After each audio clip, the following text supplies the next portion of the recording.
ঈদ উল ফিতরে মুক্তিপ্রাপ্ত সুপারস্টার সাকিব খানের বহুল আলোচিত এবং সমালোচিত সিনেমা রাজকুমার।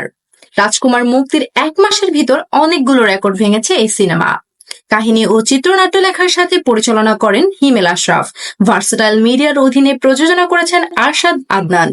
মুখ্য ভূমিকায় অভিনয় করেছেন সাকিব খান ও কর্টনি কফি। প্রেম, পারিবারিক সম্পর্ক এবং একজন স্বপ্নবাজ তরুণের বাংলাদেশ থেকে আমেরিকার যাত্রার গল্প নিয়ে আবর্তিত হয়েছে সিনেমাটি। এই সিনেমায় রাজকুমার, বরবাদ, আমি একাই রাজকুমার ও মা শিরোনামে 4টি গান প্রকাশিত হয়েছে। সবকটি গান মিলিয়ন ভিউজ হয়েছে। এর মধ্যে মা গানটি দারুণভাবে দর্শকদের আলাদা করে মন কেড়েছে। পাশাপাশি এই সিনেমা গড়েছে অনেক রেকর্ড। নাম্বার 1, শাকিব খানের ক্যারিয়ারের সবচেয়ে বড় বাজেটের সিনেমা রাজকুমার।